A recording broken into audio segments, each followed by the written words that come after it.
Você acredita que conhece a pessoa com quem divide sua vida.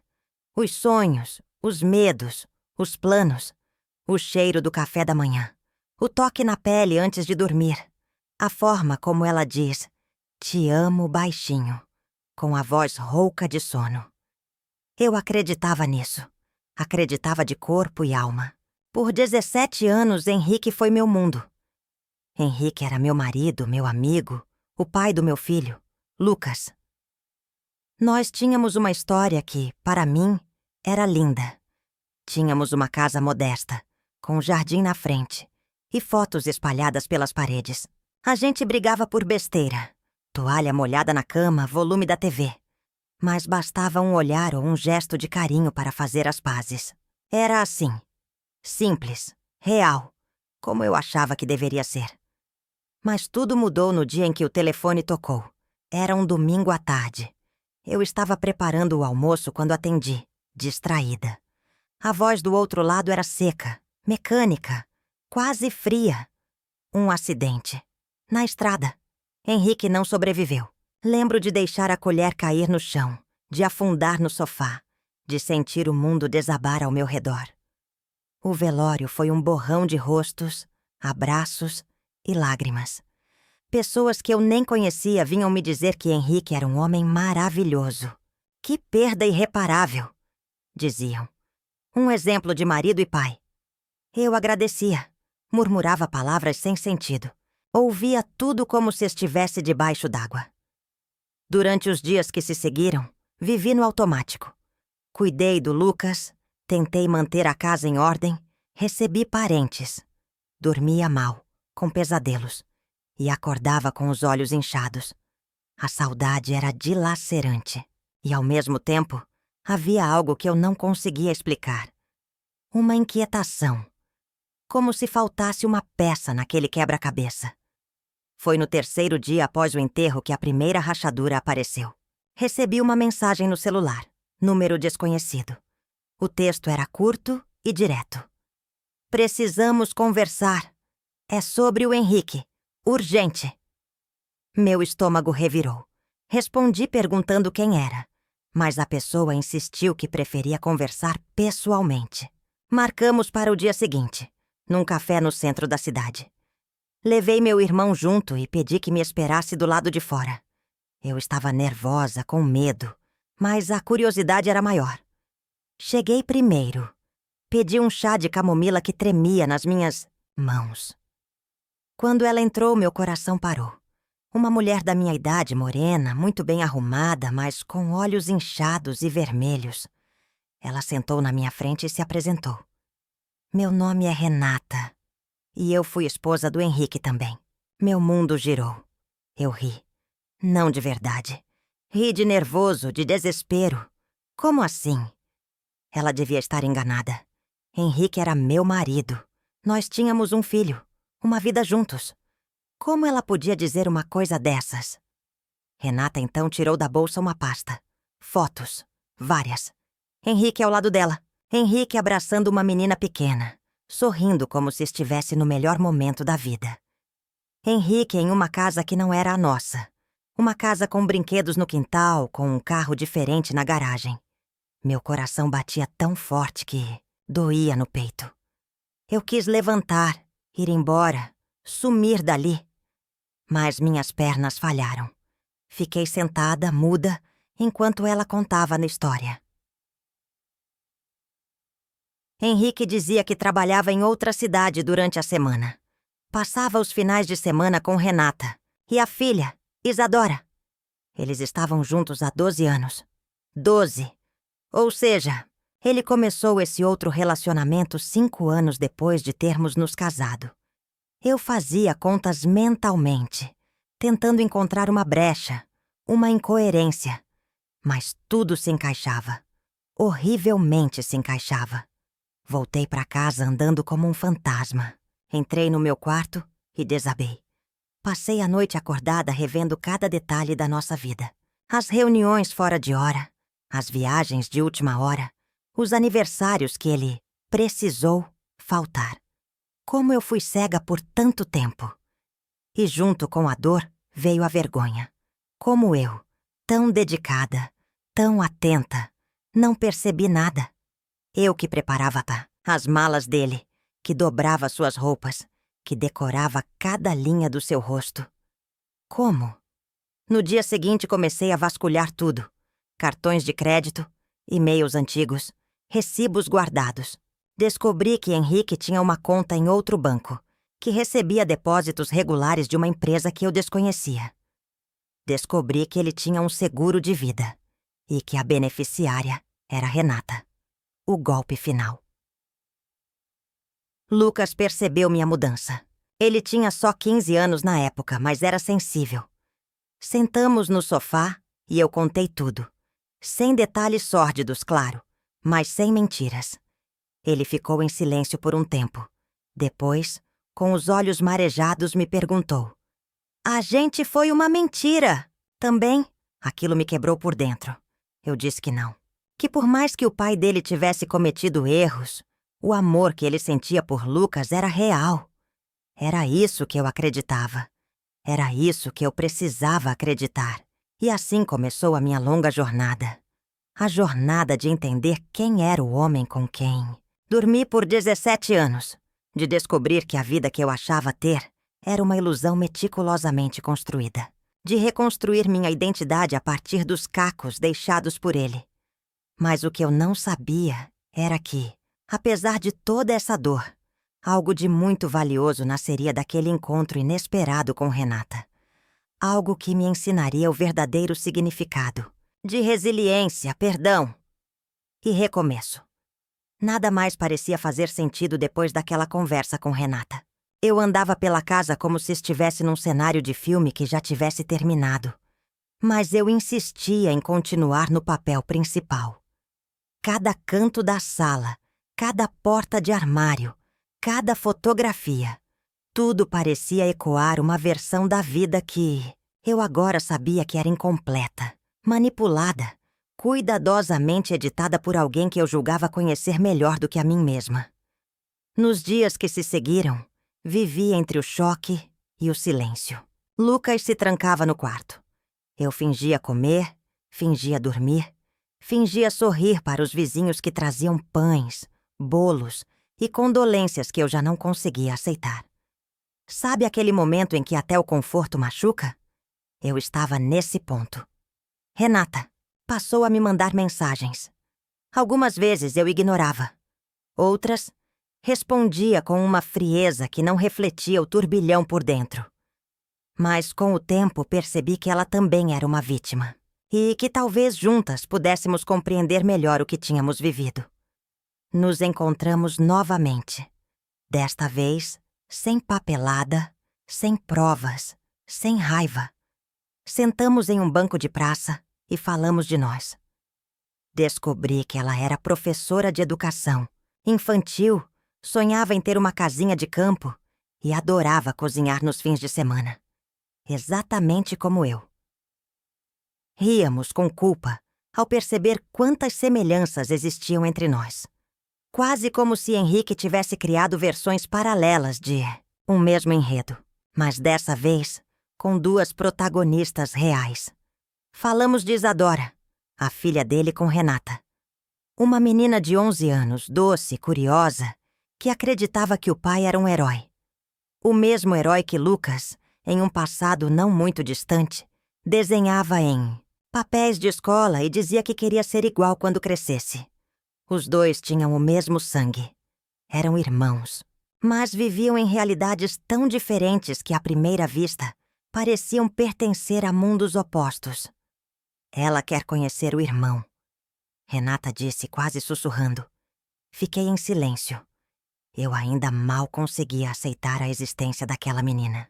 Saber que havia outra criança que chamava Henrique de pai e que recebia afeto, presentes, atenção.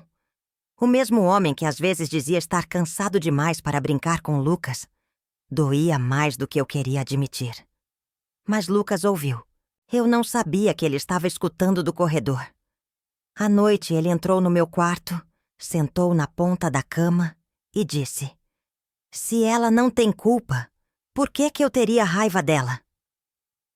Naquele momento, Eu soube que meu filho era muito maior do que eu, muito mais generoso, muito mais forte do que eu estava sendo. Marcamos um encontro, num parque, um lugar neutro. Quando Isadora chegou, segurando a mão de Renata, parecia nervosa, mas sorriu para Lucas. Ele retribuiu com um aceno tímido. Os dois ficaram ali, meio desajeitados, até que Isadora tirou um jogo de cartas da mochila. E ali, entre risos tímidos e olhares curiosos, vi nascer uma conexão. Enquanto eles jogavam, eu e Renata observávamos em silêncio.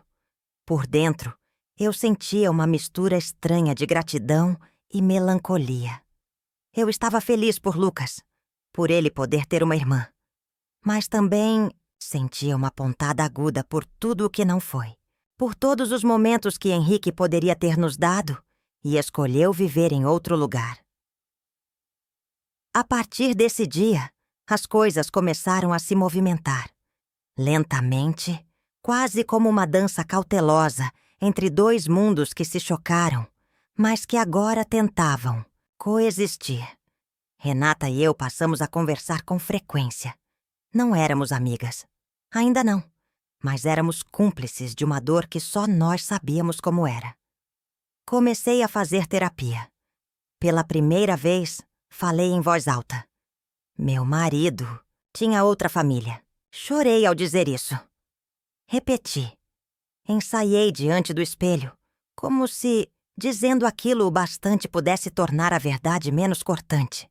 E, aos poucos, comecei a reconstruir minha rotina. Voltei ao trabalho.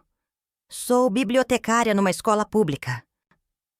E me joguei de cabeça nos livros, como se cada história pudesse ser um refúgio, onde eu tivesse controle do começo, meio e fim. Lia romances, contos, poesia, tudo o que me lembrasse que a vida é feita de muitos recomeços. Lucas passou a visitar Isadora nos fins de semana. Os dois se davam bem. Com o tempo, ela também veio à nossa casa. Trouxe desenhos, pediu para conhecer o quarto do irmão.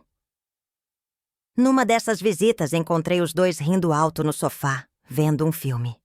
Era um som que eu não ouvia há tempos. Ver aquilo me tocou.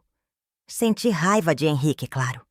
Mas também senti que, apesar de todos os seus erros, ele havia deixado duas vidas que, mesmo feridas, podiam se curar uma na outra. Um dia, Renata me ligou. A voz embargada. Disse que havia encontrado uma carta entre as coisas de Henrique. Era endereçada a mim. Marcamos de nos ver. Quando ela me entregou o envelope, minhas mãos tremiam. A carta era escrita à mão. Henrique dizia que sempre me amou, que nunca quis me machucar, que as escolhas que fez foram covardes, que amava Lucas, que amava Isadora, que não sabia como desfazer a teia que criou, que, se pudesse voltar no tempo, faria tudo diferente. Fechei os olhos. Respirei fundo. Guardei a carta na gaveta da escrivaninha. Não sei se perdoei naquele momento, mas entendi, ali, que seguir em frente era possível, que eu podia, sim, recomeçar, e que talvez esse recomeço envolvesse aceitar tudo. O amor, a mentira, o luto e até a nova família que, contra todas as probabilidades, estava se formando diante de mim. Se tem uma coisa que ninguém te conta sobre recomeçar, é que não existe momento certo. A vida não te avisa quando é hora de seguir. Ela apenas te empurra.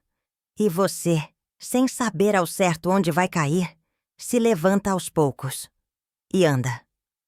Depois de tudo que descobri, depois das lágrimas que chorei sozinha no travesseiro, eu percebi que algo em mim havia mudado. Não era só a ausência de Henrique na casa, no porta-retrato, nos detalhes.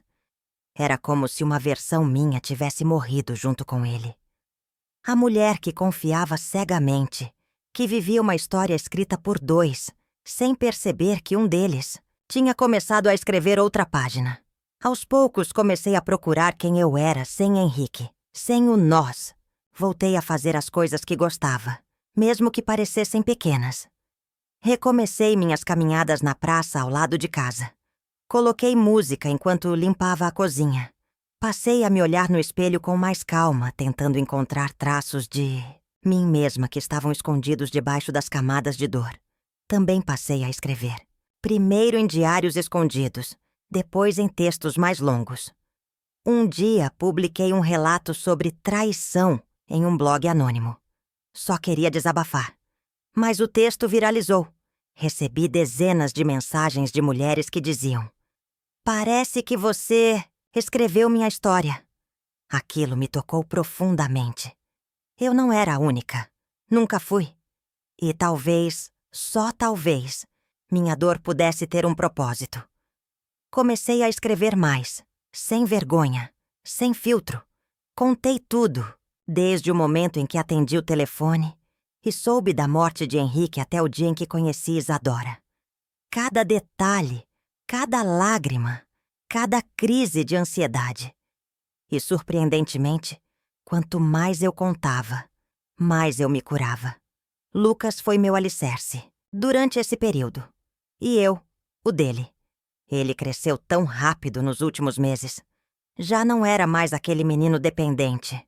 Era um jovem que entendia os dilemas da vida com uma maturidade que me impressionava. Em uma noite comum, enquanto jantávamos, macarrão com molho simples na cozinha, Lucas me disse: "Sabe, mãe, eu pensei em fazer psicologia." Aquilo me emocionou. Ele disse que queria ajudar pessoas a lidarem com perdas, com traumas, com recomeços. Disse que queria entender o que leva alguém a mentir por tanto tempo, a viver duas vidas. Mas não por ódio, por empatia. Era a forma dele transformar a dor em vocação.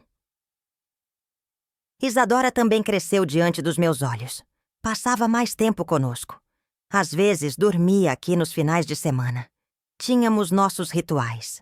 Filme na sexta, panquecas no sábado, jogo de tabuleiro no domingo. Com o tempo, ela começou a me chamar de Tia Lau. E eu passei a sentir por ela um carinho profundo, um instinto maternal que eu nem sabia que ainda existia em mim. A relação com Renata também se transformou. No início, era apenas uma convivência respeitosa. Mas com o tempo, com tantas trocas, tantos silêncios compartilhados, ela se tornou alguém por quem nutri uma profunda admiração. Diferentes em quase tudo, mas unidas por uma ferida que só nós entendíamos. Comecei a dar entrevistas, primeiro em canais pequenos, depois em programas maiores. Recebi convites para contar minha história e aceitei. Tremendo às vezes. Mas fui, porque entendi que minha voz podia ser a coragem que outra mulher precisava ouvir para sair de um relacionamento abusivo, ou para se perdoar por ter sido enganada. Foi em uma dessas entrevistas que conheci Daniel. Jornalista, 41 anos, viúvo, pai de um menino adolescente. Começamos a conversar nos bastidores. Ele me ouviu com atenção, sem pressa. Disse que ficou tocado com minha história, que sentiu empatia, respeito. Trocamos contatos. Nos falávamos por mensagem, trocando recomendações de livros, receitas e até memes bobos. Foi uma amizade que cresceu sem esforço, como as melhores coisas da vida, sem promessas, sem carências disfarçadas de paixão. Apenas dois seres humanos quebrados, tentando se encontrar. Tive medo. Claro que tive! Medo de me iludir de novo, de confiar, de me machucar. Mas Daniel era diferente. Nunca me pressionou.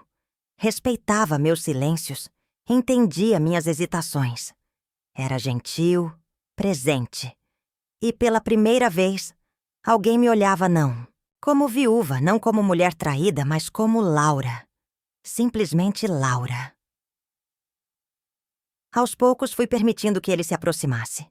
Conheceu Lucas, respeitou o tempo dele. Isadora gostava dele. Ria das piadas bobas que ele contava. E eu reaprendi a sorrir sem culpa, a amar com os olhos abertos, a dizer sim sem esquecer de mim. Reformei a casa. Troquei as cortinas, pintei a parede da sala, tirei algumas fotos antigas e coloquei outras. Agora, com momentos meus, com Lucas, com Isadora. Com a nova vida que, aos trancos e barrancos, eu estava construindo. Henrique ainda aparecia nos meus pensamentos. Às vezes como uma sombra, outras como uma lembrança boa. Mas, com o tempo, a dor foi dando lugar a uma aceitação madura. Eu não precisava odiá-lo para seguir em frente. Também não precisava idealizá-lo. Ele foi quem foi, e agora eu era outra. Não me tornei uma mulher amargurada, nem uma heroína. Me tornei uma mulher real, cheia de cicatrizes, mas viva. E mais do que isso, inteira, amar de novo. Só quem teve o coração despedaçado sabe o peso dessas 3 palavras. Depois de tudo que vivi, eu não acreditava mais nisso. Amor, para mim, tinha virado um campo minado. Algo perigoso, imprevisível. Um lugar onde você entra sorrindo e sai em ruínas. O que me restava era o medo. Medo de me entregar. Medo de confiar. Medo de estar errada outra vez. Mas a vida, essa teimosa, parece insistir em nos mostrar que a gente nunca sabe tudo. Foi aos poucos, com mensagens simples, perguntas bobas sobre o tempo, recomendações de livros, piadas sem graça. Daniel era gentil, mas não insistente. Curioso, mas respeitoso. Me ouvia com um silêncio confortável. E isso talvez tenha sido o que mais me tocou.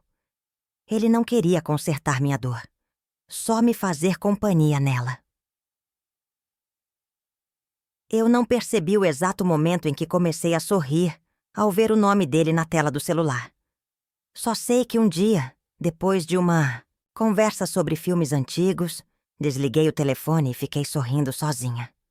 Lucas passou pelo corredor, me olhou e disse: "Você tá diferente, mãe." E eu estava. Pela primeira vez em muito tempo, a vida parecia voltar a ter cor. Nos encontramos pela primeira vez, fora de qualquer obrigação ou trabalho, em uma livraria café pequena. Um desses lugares em que o cheiro de café e papel parece costurar todas as feridas do dia. Ele me esperava numa mesa do canto, com um exemplar de O Pequeno Príncipe nas mãos. "Trouxe um livro para você", disse sorrindo. É um clichê, mas às vezes, clichês são tudo o que a gente precisa. A conversa foi natural. Falamos de filhos, de perdas, de medos. Eu contei sobre Henrique, sobre a traição, sobre a carta, sobre Renata e Isadora. Ele não se assustou, nem se esquivou.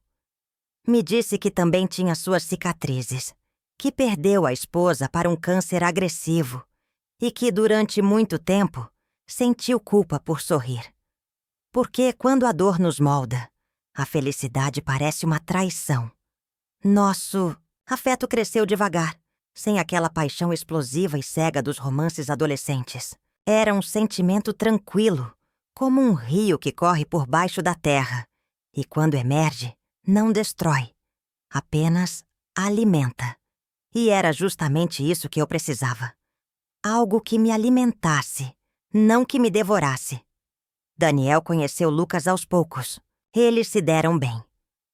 Lucas não precisava de um novo pai. E Daniel nunca tentou ser. Ele foi um homem presente, honesto, sem prometer o que não podia cumprir. Também conheceu Isadora. E ela, com sua doçura natural, o aceitou com uma leveza que me comoveu. Às vezes eles se juntavam na cozinha para fazer bolo de cenoura, rindo dos próprios erros e derrubando farinha no chão. Nos meses que se seguiram, construímos uma rotina. Não perfeita, mas viva. Começamos a viajar aos finais de semana.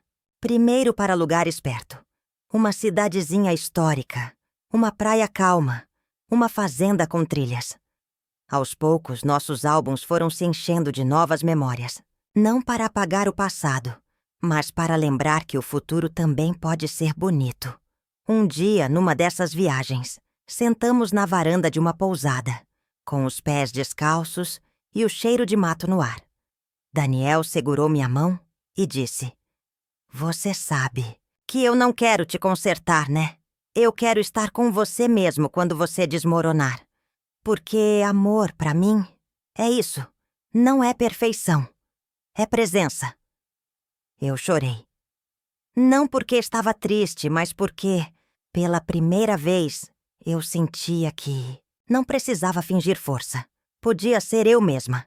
Podia dizer que ainda doía, que às vezes eu ainda sonhava com o Henrique, ou que tinha crises de culpa por estar feliz outra vez.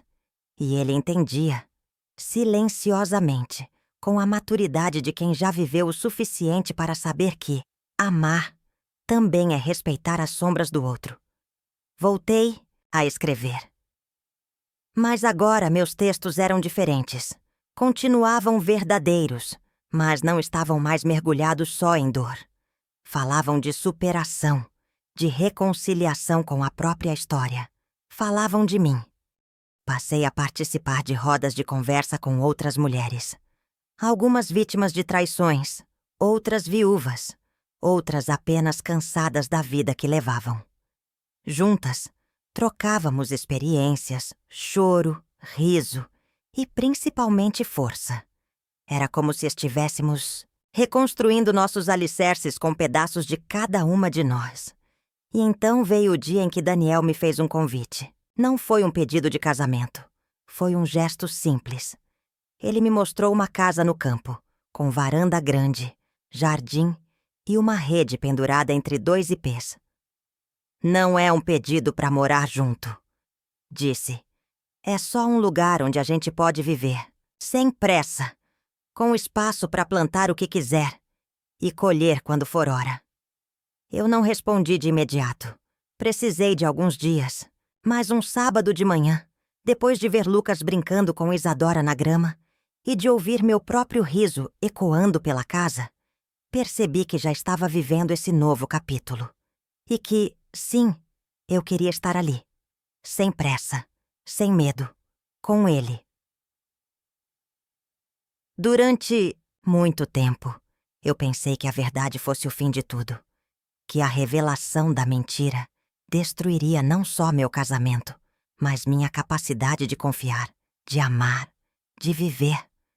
Mas hoje eu sei que a verdade, por mais dolorosa que seja, é o começo. Não é o que nos quebra, é o que nos tira das ruínas. Depois de tantos meses de reconstrução interna, percebi que não havia um momento mágico em que tudo se resolve. A vida real não funciona como nos filmes. Não há uma cena de encerramento, uma trilha sonora, suave tocando ao fundo enquanto tudo se encaixa. O que há são pequenos momentos. Fragmentos que juntos compõem uma nova história. E minha nova história incluía, sim, Isadora, Renata e, claro, Daniel. Cada um à sua maneira, ocupando um espaço inesperado, mas essencial, na minha vida. Com o passar do tempo, criamos uma rotina que antes seria inimaginável.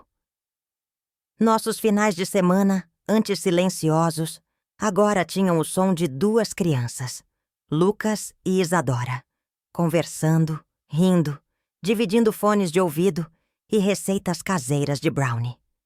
Eles se tornaram irmãos não só de sangue, mas de afeto. E aquilo, mais do que tudo, me mostrava que, mesmo quando os adultos erram, o amor pode florescer nas rachaduras. Renata, com o tempo, tornou-se mais que uma figura periférica. Ela virou uma presença constante. Alguém com quem eu conversava sobre escola, sobre filhos, sobre livros. Não foi fácil, claro. Tivemos nossos silêncios, nossos olhares difíceis, nossas pausas carregadas. Mas havia algo entre nós que transcendia o passado. Um respeito silencioso por termos sobrevivido ao mesmo furacão. Num domingo nublado, estávamos todas reunidas. Eu, Daniel, Lucas, Isadora e Renata. Tínhamos feito um piquenique no quintal, simples, com suco de laranja, sanduíches e risadas. Isadora desenhava corações no guardanapo. Lucas lia em voz alta um trecho do livro que estava devorando. E eu, sentada na grama, sentia uma paz que há muito não sentia. Foi nesse dia que Renata me olhou e disse: "Você já pensou que de algum jeito estranho fomos salvas por essa dor?" Fiquei em silêncio por alguns segundos. Depois balancei a cabeça. Sim. Mas não foi a dor que nos salvou. Foi o que escolhemos fazer com ela. Essa frase se tornou um mantra. Porque o que nos define não é a queda. É o que fazemos quando nos levantamos. Recebi com o tempo centenas de mensagens de mulheres que se identificavam com minha história. Algumas me diziam que também haviam sido traídas. Outras, que estavam presas em relacionamentos onde não sabiam mais quem eram. E então, um novo projeto nasceu. Criei um círculo de apoio, presencial e online, para mulheres em processo de reconstrução. Chamamos de Entre Nós. Ali, nos encontrávamos sem filtros, sem máscaras. Algumas choravam, outras riam de nervoso, outras apenas ouviam. Mas todas tinham uma coisa em comum: o desejo de recomeçar. O mais curioso é que, quanto mais eu ajudava outras mulheres a reencontrarem suas vozes, mais eu encontrava a minha. Eu, que por tanto tempo me sentia apagada, silenciada pela dor e pela vergonha, agora me via como um farol. Não porque tinha todas as respostas, mas porque já havia caminhado por aquele breu e sabia que a luz existia. Lucas crescia a cada dia. Entrou na faculdade. Psicologia. Era o único lugar onde ele realmente queria estar. Quero entender como as pessoas sobrevivem às verdades que destroem, me disse um dia. E como outras, mesmo cercadas de mentiras, continuam acreditando no amor. Isadora, com sua sensibilidade, passou a se interessar por arte. Pintava, desenhava, escrevia pequenos poemas. Tinha a alma de quem já sentiu demais, mesmo tão nova. Eu a abraçava com frequência, mesmo sem dizer nada. E ela retribuía com aquele sorriso que dizia: "Obrigada por me ver." Daniel e eu seguimos construindo nossa relação. Não nos casamos e talvez nunca o façamos, mas criamos um vínculo sólido, baseado em verdade, admiração e respeito. Às vezes ele me dizia: "Você é a mulher mais forte que conheço." E eu respondia, sorrindo: "Eu sou uma mulher que aprendeu a cair com elegância." Agora, quando me perguntam sobre Henrique, eu não sei exatamente como responder. Ele foi uma parte da minha história. Importante, intensa, contraditória. Um homem que me amou à sua maneira, mas que não teve coragem de ser inteiro. E, mesmo assim, foi através dele que vieram Lucas, Isadora. E, de certa forma, até Daniel. Uma cadeia de consequências que, embora dolorosa, me levou até aqui. E aqui é um bom lugar para estar. Porque hoje eu vivo sem fingimentos. Com afeto verdadeiro, com vínculos reais, com um passado aceito e um futuro que, embora incerto, é meu, por inteiro. A verdade me libertou. Não no momento em que a descobri, mas no instante em que escolhi não mais me esconder dela. E é essa escolha, dia após dia, que me guia. O tempo não apaga as dores, mas costura as bordas. Com uma linha invisível, ele borda sobre os cortes, cicatriza as falhas e devolve à vida uma forma mais suave de existir. Não há um dia certo para acordar curada, nem um momento exato em que tudo passa. Mas um dia, sem perceber, você sorri diante do espelho. E não é mais um sorriso para os outros. É para você mesma. Anos se passaram desde aquele domingo em que atendi o telefone e tudo desabou. Eu não sei dizer ao certo quem era aquela mulher que tremia diante da revelação de uma segunda família que chorava escondida para que o filho não visse, que sentia vergonha da própria ingenuidade. Ela ainda existe em mim, em memórias, em marcas, mas hoje sou outra. Lucas agora é um homem, cursando o último ano da faculdade, com ideias firmes e um coração generoso. Ele me conta sobre os estágios na clínica escola, sobre pacientes que lembram a nós dois. Às vezes ele me pergunta: "Mãe, como você não enlouqueceu?" E eu respondo que enlouqueci sim, um pouco por um tempo. Mas depois reencontrei minhas partes. Isadora está uma adolescente linda, inteligente, questionadora, cheia de opinião. Ela escreve textos incríveis, desenha como quem enxerga o mundo por dentro. Um dia me chamou no quarto e mostrou uma carta que escreveu sobre mim para um trabalho da escola. Dizia: "A Laura não é minha mãe, mas é uma das mulheres mais importantes da minha vida." Eu chorei ali mesmo, abraçada a ela. Renata e eu continuamos em contato. A vida seguiu caminhos diferentes para nós, mas existe entre nós um laço inquebrável. Não somos melhores amigas, nem nos vemos toda semana, mas nos respeitamos. Cuidamos juntas do vínculo que Lucas e Isadora construíram. Dividimos orgulhos, preocupações, aniversários e, às vezes, silêncios que só quem viveu o que vivemos consegue entender. Daniel, ele continua ao meu lado, em paz. Nós não nos casamos oficialmente, e nem precisamos. Dividimos um lar, histórias, plantamos uma pequena horta no quintal e criamos 2 gatos que insistem em subir na mesa. Rimos juntos, lemos juntos, respeitamos os espaços um do outro. Se isso não for amor, eu realmente não sei o que é.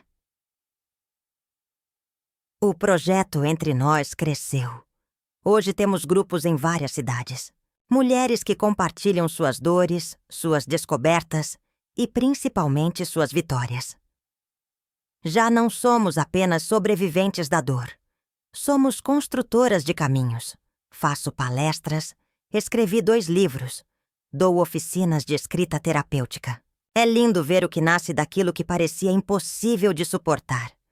De vez em quando, ainda recebo mensagens de mulheres que acabaram de descobrir que foram traídas, que se sentem perdidas, envergonhadas, em pedaços. E eu sempre digo a mesma coisa: você não está sozinha. Eu sei o que é isso. E posso garantir, um dia vai doer menos. E depois vai nascer outra coisa. Algo seu, algo forte, algo bonito. Porque a verdade é essa. A dor nos muda, mas não precisa nos definir. Podemos escolher o que fazer com os estilhaços. Eu escolhi construir uma nova vida. Hoje, quando olho para trás, não sinto raiva. Sinto compaixão pela mulher que fui, pela que acreditou em tudo, pela que caiu, pela que chorou, ajoelhada no banheiro, pela que quis desistir e não desistiu. Também não canonizo Henrique. Ele errou, e muito, mas era humano, como todos nós. E, paradoxalmente, foi através do erro dele que encontrei uma versão de mim que eu nem sabia que existia. Mais forte, mais honesta, mais inteira. Se você me visse hoje, talvez não reconhecesse aquela mulher do começo desta história. A que estava em luto. A que não sabia se perdoava, se gritava, se fugia. E eu também não a reconheço totalmente. Mas a honro. Porque foi ela quem deu os primeiros passos. Essa é a minha história. Não a que eu planejei, mas a que me tornou quem sou. E se eu puder te deixar uma última mensagem, é esta: não tenha medo da verdade. Ela não destrói, ela revela. E às vezes, no meio dos escombros, a gente encontra não só quem a gente era, mas quem a gente pode ser. Com amor e coragem, Laura.